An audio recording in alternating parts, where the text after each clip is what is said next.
Welcome to Kindness Stories, where every story brings you closer to the power of love, courage, and kindness. If you believe in the strength of the human spirit, in justice, and in standing up for what's right, you're in the right place. Let's dive into today's story. Lena was the kind of girl who kept her head down, always polite, always quiet. She lived in a small town in northern Georgia, where everyone knew everyone, and rumors traveled faster than the wind. Lena wasn't popular, but she wasn't invisible either. She was the girl who always helped the teachers carry books, the one who stayed behind after class to clean up, and the one who didn't have a lot of friends. She was new to Riverdale High, having moved there with her single mother after a rough divorce. Her dad had left when she was 12, and her mother worked two jobs just to keep the lights on. They lived in a small apartment above a laundromat, where Lena would often fall asleep to the sound of dryers spinning and machines humming below. It was her first year at Riverdale, and she was in the 11th grade. Most kids already had their friend groups set. That made it even harder for someone like Lena to fit in. She didn't wear designer clothes, she didn't have the latest phone, and she carried a backpack so old the straps were stitched back together with shoelaces. But Lena had something most people didn't see. She had strength. Not the kind you show in gym class or brag about on Instagram. Hers was silent strength, the kind forged in fire, sharpened by hardship, and held together by the memories of every time she had to stand up for herself in the shadows. It was a Tuesday when everything changed. She had just walked into the school building, her books hugged tightly to her chest, when she heard them, the boys. They were the so-called kings of the school, the senior football players, big, loud, entitled. They walked like they owned the place, and no one dared to challenge them. Everyone knew who Brad was, tall, smug, always chewing gum like it was a symbol of power. He had a smug smile that never faded, especially when he was picking on someone. Lena had caught his eye a few times in the hallway, but she always turned away quickly. She didn't want trouble. That morning, she didn't see him coming. As she bent down to tie her shoe near her locker, she felt it. A hand, sudden and deliberate, slapped her behind. Top froze. A wave of humiliation washed over her like ice water. She stood up, eyes wide, heart pounding. The hallway was crowded, but somehow it felt like all the noise had disappeared. Brad laughed, high-fiving his friends like it was just another joke, another game. Lena didn't say anything, not yet. She just stared at him, her hands trembled. But her face was calm, too calm. She walked away that day without a word, but inside her, something snapped. Not fear, not shame.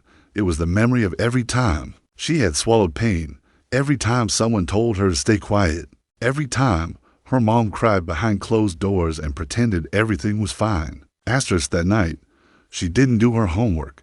She didn't scroll through her phone. She went into her room, opened her closet, and pulled out a worn, faded uniform.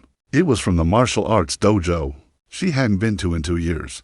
Her black belt still hung there, untouched. She had been training in Taekwondo since she was 8. Her dad had signed her up when she got bullied in 2nd grade. At first, she hated it. The discipline, the long hours, the bruises. But over time, it became her armor, her sanctuary. She had stopped going after the divorce, thinking it was behind her. That night, she realized it never was. She wore the uniform like a second skin and stepped in front of the mirror. The reflection staring back at her wasn't a helpless girl. It was someone who had been through hell and still stood tall. The next day, she went to school like nothing had happened. But she was watching, waiting. She knew Brad would try again. Guys like him always did. They thought they were invincible, untouchable. And the world, for the most part, let them believe it. Third period ended.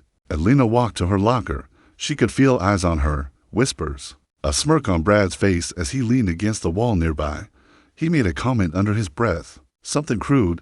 Lena ignored it. Then it happened again. Another slap. This time, harder. On purpose, but this time, Lena turned around. She didn't scream. She didn't cry. She looked him in the eye and said, quietly, firmly, "Don't touch me again." Brad laughed. "You gonna cry?" He mocked, loud enough for everyone to hear. His friends joined in, their laughter echoing in the hall. Lena's next move was fast. Too fast for anyone to stop. She stepped forward, grabbed his wrist, twisted it, back behind him, and in one fluid motion brought him to his knees. The laughter stopped. Dead silence. Brad screamed, not in anger, in pain. She leaned down and whispered something only he could hear. I said, "Don't touch me again." The teacher rushed over, wide-eyed. Students stood frozen, some filming on their phones. Brad was holding his wrist, face red with humiliation. Lena didn't run. She didn't flinch. She stood tall and looked the teacher in the eye. "I defended myself," she said. There was a hearing. The principal was furious. Brad's parents called the school, demanding Lena be expelled. But the videos told the truth, clear as day. Lena had been touched without consent. Twice. She had warned him. She defended herself. The school counselor stepped in. So did a few teachers who had seen Lena struggle. Stay quiet. Endure whispers and stares without ever complaining. To the shock of everyone, Brad was suspended for 2 weeks, and Lena, she was given counseling support and no punishment. But that wasn't the end. The video went viral. Not because of the fight, but because of the power of her silence, the strength in her restraint. The moment she said, "Don't touch me again," became a rallying cry online. People started sharing their own stories, survivors of harassment, of bullying, of injustice. Lena's name trended for days. She didn't want fame. She didn't even have social media. But when reporters reached out, she gave one simple statement. "I'm not brave because I fought back. I'm brave because I finally believed I was worth defending." The town changed after that. Riverdale had changed. The school introduced new consent training, new policies about harassment. Students started speaking up more. A girl from the freshman class who had been bullied for months finally told someone. A boy who had been ashamed of being assaulted found the courage to speak. Lena didn't become a hero overnight, but she became something bigger. A symbol, a spark. One act of kindness, she said later, doesn't always look like helping someone else. Sometimes it's standing up for yourself. Sometimes it's showing the world you deserve respect, even if no one else says so. She went back to the dojo, started teaching kids, especially girls, especially the quiet ones who looked just like she used to. And Brad, he never touched anyone again. Because some lessons leave bruises, and some awaken the fighter in someone you never saw coming. Lena's story is a reminder that justice doesn't always roar. Sometimes it whispers, and when you listen, really listen, you hear the heartbeat of every survivor who dared to say enough. Kindness isn't weakness. It's the strongest armor we have.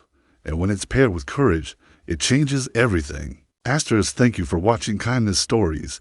If Lena's journey moved you, if it reminded you of your own strength or someone you know, share this story. Let it ripple.